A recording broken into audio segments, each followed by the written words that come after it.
What's on the menu for today? Welcome into the Sunday show, getting you guys caught up on everything that happened in the OUA yesterday. Connor was working CFL games, so we were not at anywhere yesterday. I am in New York, so we definitely weren't going anywhere yesterday. But there were some good games across the province. A really good one in Waterloo, which we'll get to in a bit. But we'll start off with the York Lions at the Carlton Ravens. Finished 45-14, Connor. Yeah. York actually did lead in this one a little bit. Noah Craney, two interceptions in this one. But the bright spot thing we can point to, they had the lead. He played well. Despite the two interceptions, I do think that this was probably the best of three of Noah Craney's games so far this season. That's what we wanted to see. Progression, building, growth. And I think that's what they showed despite the 45-14 score. But I think Carlton also came out mad in this one. They dropped a loss that they probably didn't want to Toronto. Yeah, and I think what really killed York in this game was their own mistakes. I mean, we had a fumble that went way back into the end zone. Ended up being a scoop and score. They had a pick six. They had two scores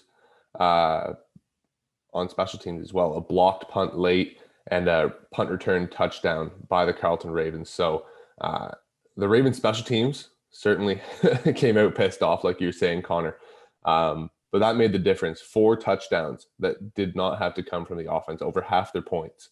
Yeah, when you're getting 28, sorry, I keep cutting you off, but when you're getting 28 points from your special teams and your defense, it makes it tough if you're the opposing team to try to overcome that. When your offense isn't on the field and you're still hanging 30. I would like to see like what kind of statistics are whenever you get 4 defense and special teams touchdowns, how many times you've still lost the game. I would think that there's probably not one random team that lost that. Probably like a shootout game if that's the case. So the Lions could not tame the birds. We had a battle of Garnet though, Connor, out in the Hammer. We did. Ottawa GGs had a defensive game. I was going to say they had an absolute day. I wanted to see, and we said this in the preview, I wanted to see how Ottawa might respond to some of that heavy pressure from Mac. The response was good. It was a great response. 20-14 win for the Ottawa GGs. Man, Ottawa's run defense. What? Yeah, they 85 total yards for McMaster on the ground yesterday, but that was on 15 carries. Not only their run defense, they also added 4 sacks and 2 picks, including one by Mr. TK, Kevin McTome himself. It was a nice pick too. Did you see the highlight? Yeah, I did. I also, I'm blanking the name on the other interception they had, but it was a huge fight for the ball over the middle on a dig. That actually set up their final score to Daniel Oladejo, which kind of put the game at 20-7 and out of reach. So,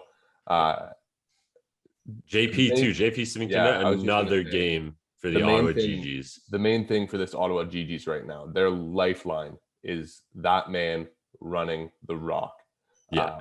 102 and a touchdown. I think he had 20 carries, 5 yards per carry. They just hand it to him. You hand it to him first and second down, 5 yards a carry. You're getting it first. And I mean, you hand it to him for a reason because he does things like that. And this is going to sound cliche, and this is the old football adage, but like when your run game is working like that, look at what it does downfield for the Ottawa passing game. Yeah, and this is a huge road win for the GGs as well, as they now move to 2-1 on the year. So they are setting themselves up to be in the top half of the OUA standings through 3 weeks at least. Yeah, it was certainly a good showing, but let's move on to one of my favorite games this weekend. My goodness. Okay. I'd like to take a pause because in our preview for this week, we said, Guelph, pick a quarterback. We don't care who, we don't care how, we don't care why. Or how many. I said throw all 3 in there if you want to, but find some consistency. A quarterback. They did. Jake Helfrich. 370, 3 passing, 1 rushing. So 4 total scores. They had a barn burner of a game. Waterloo almost came back on this one. At one point, Guelph was up 35-17, Connor. Waterloo came back, tied it up And then Guelph walked down the field at the end of the game. Isaiah Smith, 53 seconds left, said, "Thanks for the dub. game. We are running back to Guelph." Isaiah Smith, did you call bank? No, he just called game. Janusis, though, for the Guelph Griffins, their top receiver on the day, 8 for 160 and 2. Waterloo had a good day as well. I mean, James Basiliga, again, just had a monster day for the Waterloo Warriors, pardon me. Nick Sua on the ground as well, over 10 carries, again, over 75 yards and a touchdown. This was a battle. And it was a really, really exciting game to watch. I'm excited to go back and kind of dive into the all cam stuff with it as well. And what I'm going to be most interested in with this one is Guelph is now 1-2. Waterloo is now 1-1. These teams could kind of end up middle of the pack, and we get to a point where we possibly see them match up in the first round of the playoffs, or they're at the end of the year scrapping and fighting for that final couple spots. Yeah, they certainly could be, and I'm excited to see how it plays out. But we still got 5 weeks to get there. So let's move on to the next one. Your Toronto Varsity Blues in another dogfight this week. Run defense, Connor. That was the story of this one for the Laurier Golden Hawks. We saw what Toronto did on the ground last week against Carlton. This week, 75 total yards for Williams, Phillip, Conte, after the group went for 300 plus last week. They still scored in each quarter, but having to play left-handed really put the ball in Laurier's court for this one. Yeah, it certainly did. And when the ball is in Laurier's court, that just allows Taylor Elgersma to pull up from beyond the arc and crush threes all game long, man. 188, 2 touchdowns.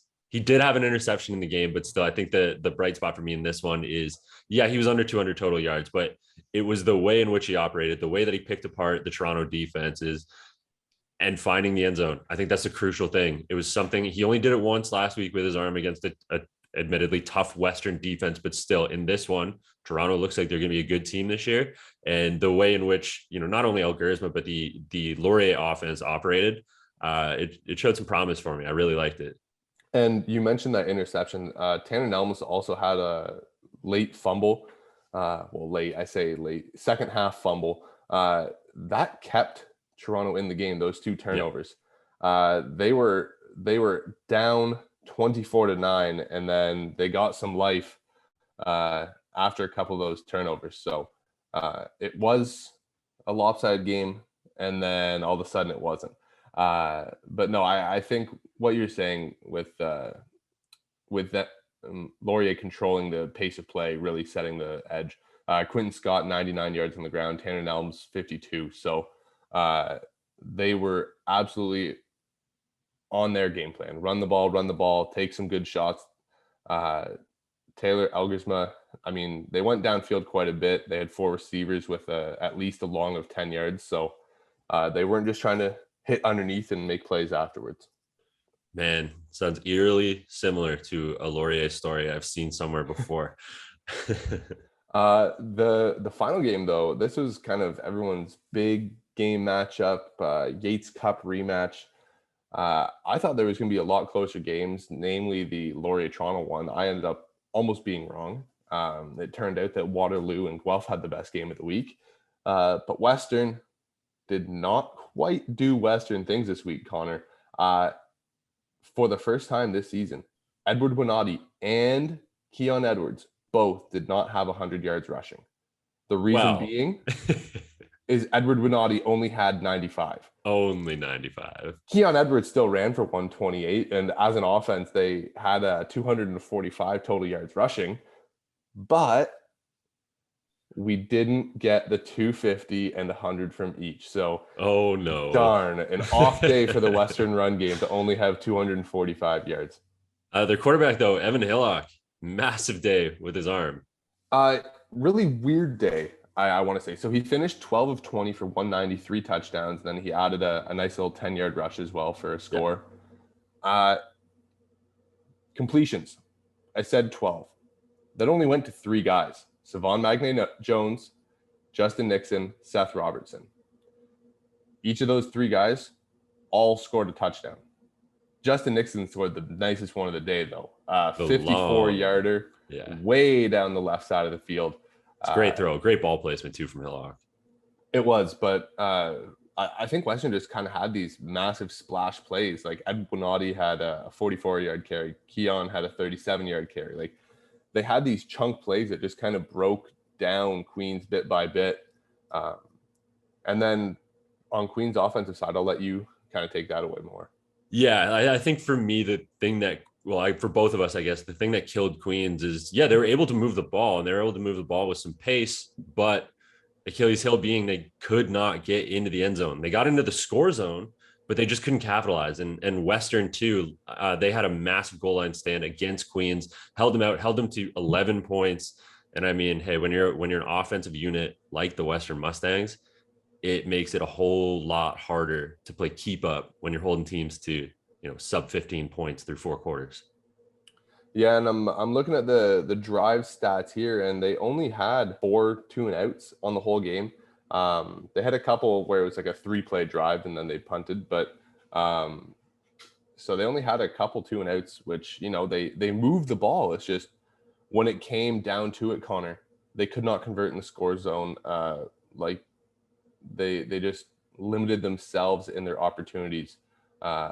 Which was a little bit jarring for me to see too, especially with like knowing the type of offensive weapons that they have. Yeah, they're young in the backfield. Yeah, they might be a little bit younger out wide, but I mean, James Keenan is a guy who's shown that he can get things done. He beat a very good Ottawa team and moves the ball well. And he was moving the ball well in this game. But I mean, I just wanted to see that veteranship shine through and kind of convert some of those scoring opportunities. But don't forget about the weapons that the Western Mustangs have. Max von Muhldorfer, Jackson Finley, Robert Panabaker, Daniel Valenti. They've got guys too, and that's kind of what it came down to, was whose stars were going to shine brighter. Evan Hillock certainly shone last night in their all-black uniforms too. What a look.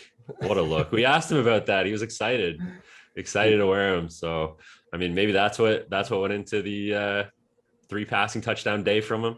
A little extra juice in the black. A little extra juicy in black. But no, I think in terms of the Western game, right? Like they targeted the Queens corners and just said, they're young. They're young out on the corner. And they've got some veteran guys in the middle of the field with Eric Lana and Ethan Martin. Like, are you thrown in the middle of the field? No. I mean, maybe, but not often.